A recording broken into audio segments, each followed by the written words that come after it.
Today on Brilliance Business TV, we have Dr. Corey Hicks. Corey is a speaker, author, and a 20-plus year pharmaceutical professional. As a former All-American Decathlon athlete turned biotech regional medical director. Stay tuned.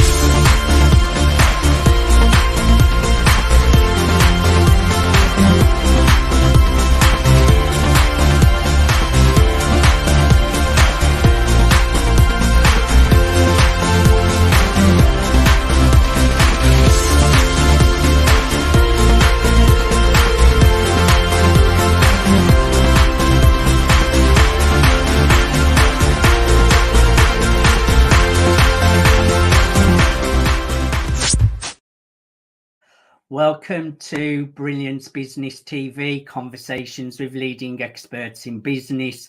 I am your host, Mark Stephen Pooler. We have a wonderful guest today, Dr. Corey Hicks. I have actually spoken on stage with him in London.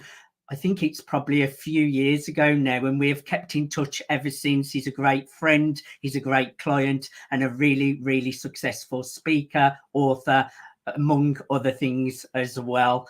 We are streaming live on Facebook, Twitter, Instagram, LinkedIn, YouTube. We're also on the E360 TV network under Fresh Takes, going out to Apple TV, Fire TV, Android TV, Roku, and many more. We're also on MSP Business Innovators Radio Network, and USA Global Radio and TV Network. So let's bring in our incredible guest, Dr. Corey Hicks.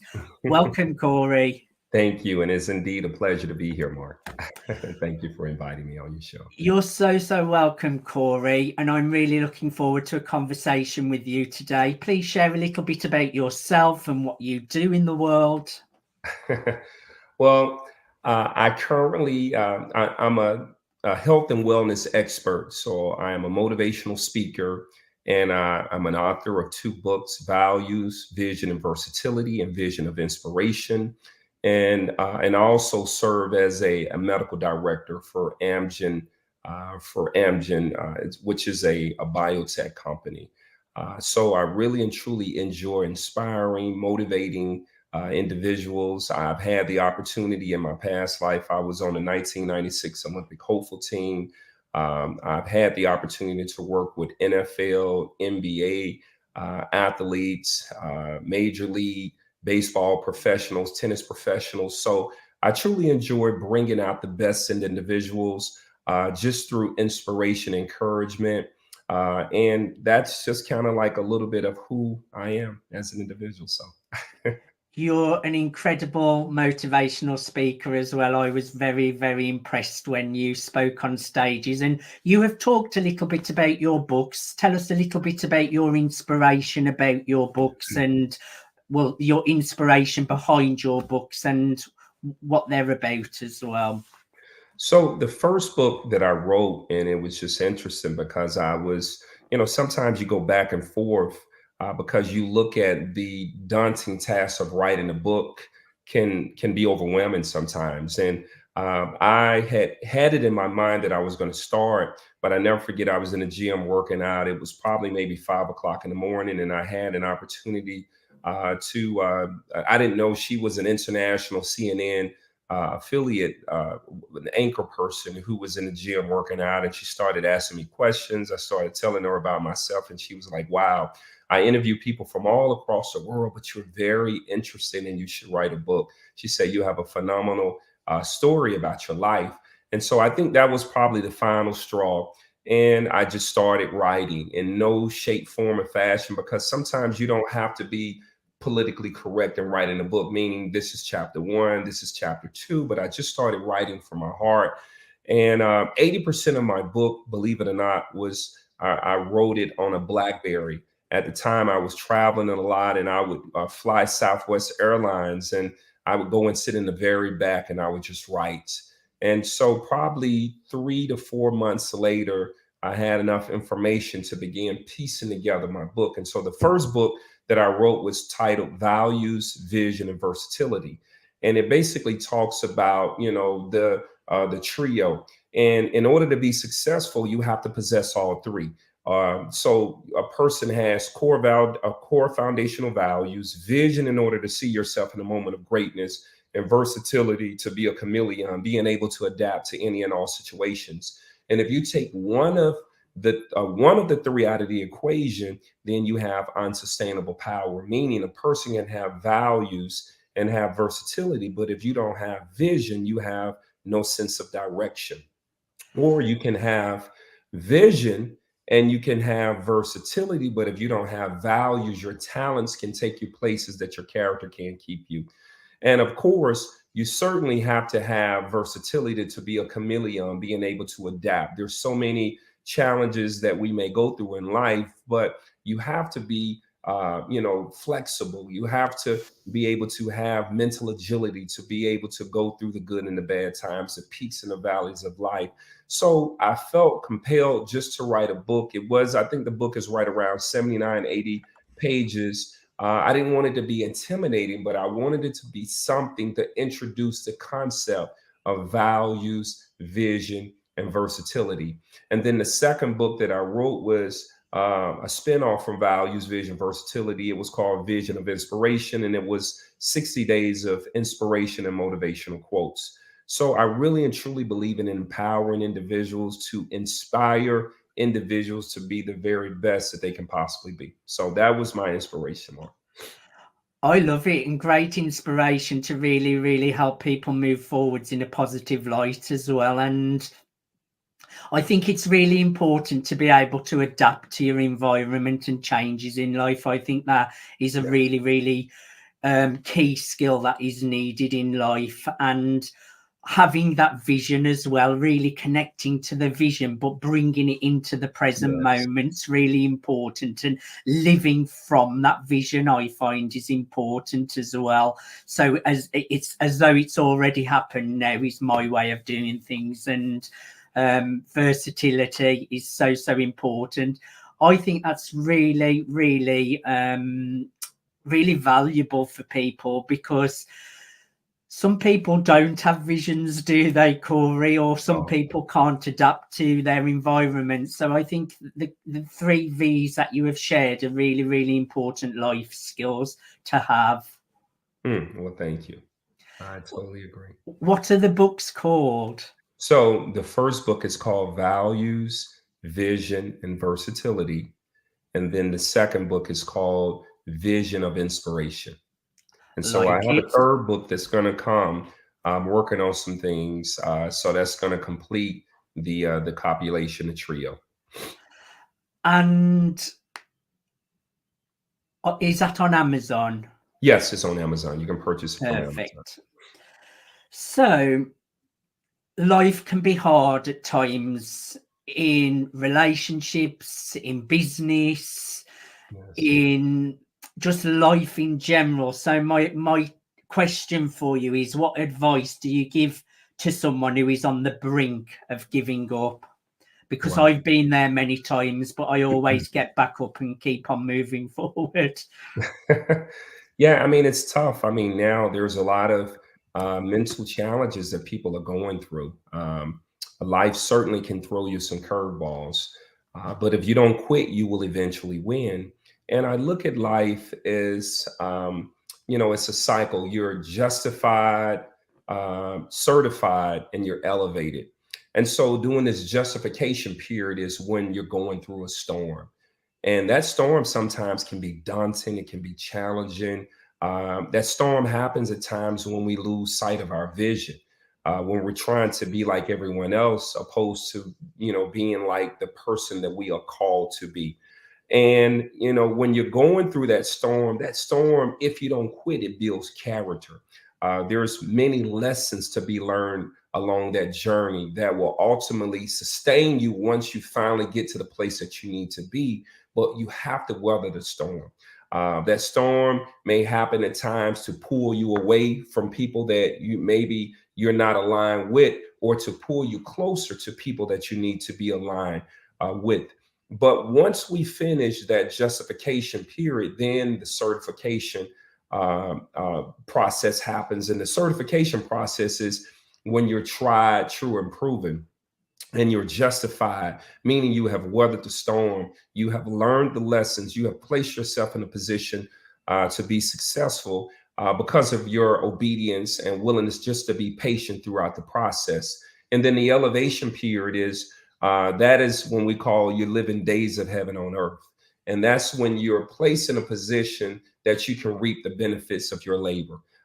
Just, because you have been patient, because you have weathered the storm, you've learned the lessons, and you have now aligned yourself with the correct individuals, then you begin to prosper and you reap the benefits of your harvest. So beautiful words, Corey. And I would like to say as well, I believe the kingdom of heaven is within, and the kingdom of heaven's within your mind. And it's really, really important to really look after the thoughts that you're putting into your mind and your mindset. And that's not saying you don't have bad thoughts, but you just become the observer of them and you don't get attached to them and focus on more positive things. And the kingdom of heaven is within your mind. So it's really important to look after your mind.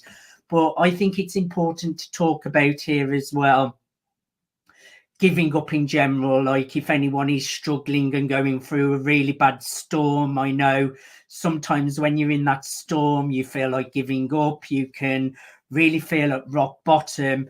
But I think it's important just to share for anyone that is struggling at the moment or is going through a really heavy storm or feels like giving up, no matter what that means to them, because I know suicide is a big thing for people as well.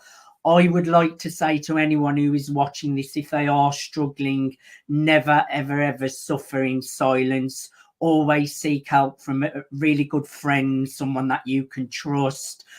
And never give up. There is always hope at the end of the tunnel. No matter what you are going through, no matter how bad it seems, there's always hope. So don't give up on yourself and just be strong and face that storm head on and just take little steps every day to just see love and positivity and hope. And know that there is hope at the end of the tunnel. There's light at the end of the tunnel. And yes, seek help from friends, mentors, or someone that you can trust. And just don't suffer in silence. Don't suffer in your own and never make bad decisions. I think it's really important, no matter what you are going through, to really seek the light, seek God, and seek the hope at the end of the tunnel and never make any bad decisions. I think it's important to share that message, Corey. Do you want to add anything there? Yes, you're so right about that. I mean, there's a lot of times that people go through so much, but there's a saying say that I don't look like what I have gone through. But when you're going through things, there's a sense of embarrassment. There's a sense of pride that comes in the way, because we don't want everybody to know what we're going through. But sometimes what we don't realize is that, because we wear our stress, we wear our traumas, and those are the closest to us, they can see, even if you don't say anything, they can see the things that we're going through, that they can see our pain. And if you would just be open to find somebody that you trust, find somebody that you love, find someone that is going to tell you what you need to hear and not what you want to hear, you'd be surprised, just opening up and being able to share your truth and the things that you're going through, how much you're not alone, but you are like other individuals who do suffer in silence, but they don't necessarily have that person that they can reach out to, that they can talk to. I had a story of an individual, and that's the reason why I'm the way that I am now. And I'll tell people to reach out, and I really mean that. If I tell someone, reach out to me, if I give someone my information and tell them that, I really mean that. Sometimes people say that just to appease individuals, but I had a good friend of mine who was dating someone, and I didn't know that she was going through some things, but I told her, hey, she knew what I did. I said, if you ever need someone to talk to, just open up, just reach out to me. And so some time had went by, and all of a sudden, out of the blue, I saw a call that was coming in from her. And so I answered the phone, and we just began to talk. And I just began to encourage, I began to pour into her. I didn't necessarily know what was going on in her life, but I just know at that moment, it sounds like she needed someone to talk to. And I was able to give some direction. But what little did I know that she was on her last strain. She was about to give up. And it wasn't until some time later, after that conversation, that she said, I just want to thank you so much because I was on my last strain. My mother had gone through suicide. She had, taken her own life. And because of the battles, the principalities that I was fighting, I was thinking about taking my own life. And so I said that you was my last life strain. And I was reaching out. And if you didn't answer the phone, I was going to take my own life. And so what I didn't know is that me encouraging, me sharing that, me kind of talking, being transparent, talking about the, challenges with stress and anxiety and things that I have had, how it saved her life. So for anybody that's going through something like that, that's to your point, that's suffering in silence, reach out to someone that you can trust. If you don't feel like going to a healthcare professional, then find a loved one or find a friend, but reach out and share with someone what you're going through so they can be that supporting foundation that you need. Definitely. And you should never be embarrassed or be ashamed of anything that you're going through, because we all have problems at times, and it's really, really important not to just bury it all inside yourself and really suffer alone. So I think that's a really important message. Corey, what inspires you on a daily basis to succeed? It's interesting. I mean, my background is very interesting, where I came from.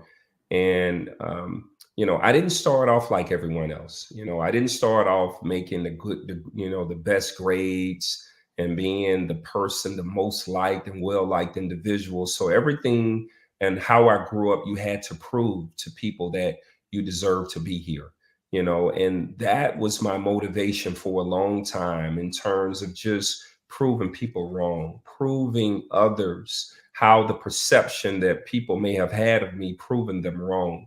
And then it went from there to just my inspiration came because of the things that I've went through and the challenges, just wanting to inspire, wanting to encourage, wanting to work in my element, wanting to work in purpose.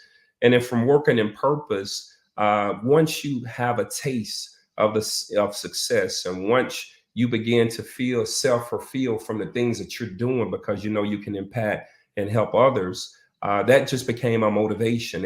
And what I'll tell anybody, winning is not winning because you want to be like everyone else. Winning is staying in your own lane, staying in your own purpose. That is my motivation.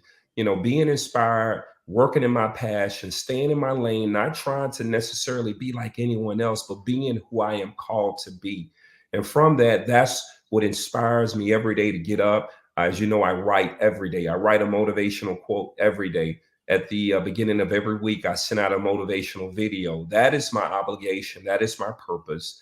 That is my calling. And the impact that I make, not necessarily doing it just for, people to give me a pat on the back or to say, hey, great job, but doing it because that's who I'm called to be. And that's what really and truly fulfills me. That's what warms my heart, to know that I can make a difference and I can share my journey with others, to let them know that if I can do it, so can they. So that's my inspiration. I like that, not being in competition with people. That's I right. like to think of it as just being in competition with the person that you were yesterday, rather Yes. than competing with others, being the best version of yourself today and being in competition with the version of yesterday's self. I like that. How Mhm. do you consistently create forward momentum for yourself? It's staying focused on the vision. See, when you lose focus of your vision, you involuntarily lose momentum.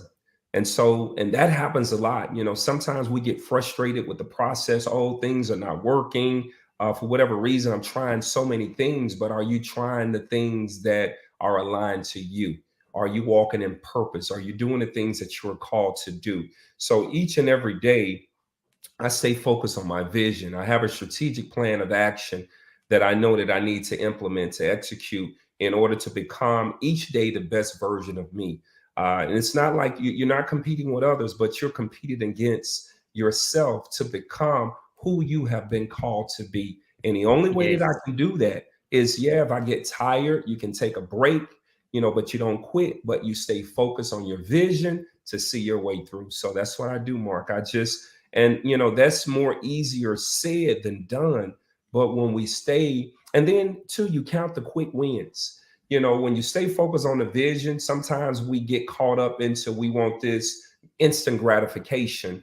But Yes. things that are excellent, things that are timely, things that are meant for us, that are meaningful, sometimes it takes a while to mature. It takes a while. There's a system to the process. Patience, That's patience. So persistence. in me understanding that, it's like, hey, I'm going to be patient.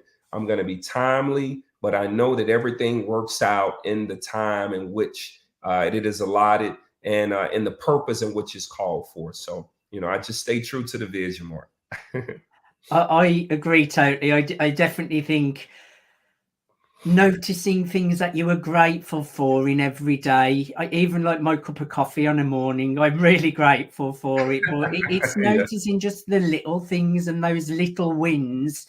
that's right. That's all part of the journey. But I think patience and persistence is really, really required, and sometimes it does take a lot of patience and persistence moving towards a vision. And how do you define winning in life? Mm. But winning is it's interesting because for each individual is going to be different. So my winning may be completely different. Um, I had a late cousin that passed away, and he put things in perspective for me. And he said sometimes we get caught up into materialistic things, but he said you may have an 80-inch television and I have a 15-inch television, but when I turn on my TV, I see a picture just the way you see a picture. You may live in a 5,000 square foot home, and I live in a 500 square foot home. But when I shut my door and turn on the light, my light comes on just like yours. So it's everyone's perspective. What makes you happy? What resonates most with you? And when we lose is when we're trying to be like someone that we're not, when we're trying to operate outside of who we are. I think that's when it becomes disappointing. But when you just stay in your lane and you do the things that make you happy, your happiness, may be more simplistic than someone else's happiness, but whatever it is, that's how you define your winning. And one of the big things, if you have your health, if you have your life, if you have your strength, you have an opportunity to do it again. You have an opportunity. It's not called a mistake, it's called a mistake, because you have an opportunity to do it again, but be much smarter, be much stronger, and be much more better in the second time around the process. But being alive and being able physically, you have an opportunity to do it again. So to me, that's winning. Having health is a big thing. Also, having food, Yes. warmth, having transport, cars, these little things people take for granted every day. But we are really blessed, especially in the USA and the UK. I mean, there are a lot of other countries that are a lot worse than our countries. They have less than us. So it's Yeah. really being grateful for the things that we have got as well, and taking steps every single day towards our vision. Now, I know, Corey, you are available for speaking opportunities. Just share a little bit more about who can contact you and what to do there. Yes. Excuse me. So I love doing anything dealing with health, wellness, self empowerment, leadership training. You can go to my website if you want to learn more about me, and that's on CoachCoreyHicks.com. So I really and truly, this is what I love to do, Mark. Of course, I love inspiring. I love sharing my story, talking about, my humble beginnings, but talking about, how through due diligence, through perseverance, how I was able to place myself in a position to be successful. So if anyone is interested, please go to my website, read about me, learn about the things that I've done, and I will be more than happy to have a conversation with you to discuss further how I can assist. So That's coachcoreyhicks.com, Yes. coachcoreyhicks.com. Yes. Corey, you're a great friend. I really enjoyed watching you speak. Anyone needing speakers, I can guarantee you Corey is an excellent motivational speaker, highly recommended. Thank you, Mark. And we've become great friends for the last few years, so it's really great to have you on the show. Thank you so much for being my guest today. Thank you, and it seemed indeed a pleasure to be here. And I just have loved to see just your journey, your growth, Mark. So you're doing an awesome job, and it's a excuse me. I'm getting over being sick, but it's an amazing opportunity just to be a part of your platform. So thank you. Thank you so much for being my guest today. Thank you everyone for watching Brilliance Business TV, conversations with leading experts in business. Until next time, bye for now.